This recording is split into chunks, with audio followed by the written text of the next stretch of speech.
ناظرین اکرام السلام علیکم۔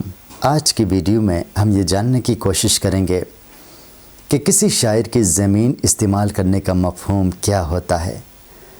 جیسا کہ ہم جانتے ہیں کہ عام طور پر زمین پلاٹ کے معنوں میں استعمال ہوتا ہے، جیسے ہم کہتے ہیں کہ مکان کے لیے زمین لینا، کاشت کے لیے زمین لینا وغیرہ وغیرہ وغیرہ۔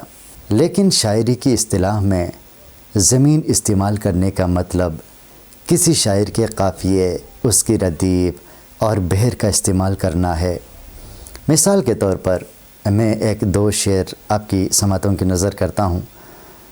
شاعر کہتا ہے کہ نظر نواز نظاروں میں جی نہیں لگتا، وہ کیا گئے کہ بہاروں میں جی نہیں لگتا، شب فراق کو اے چاند آ کے چمکا دے، نظر اداس ہے تاروں میں جی نہیں لگتا۔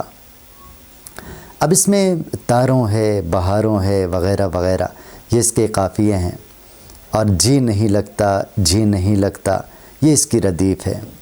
اب کوئی دوسرا شاعر شاعری کرتا ہے اور اس کے الفاظ تو مختلف ہوتے ہیں، اس کی فکر مختلف ہوتی ہے، لیکن اس کے قافیے ردیف اس جیسے ہوتے ہیں۔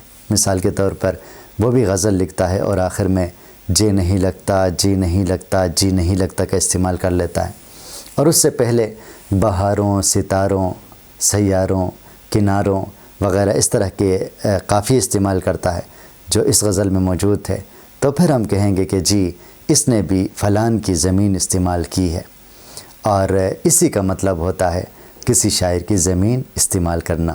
بہت شکریہ، اللہ حافظ۔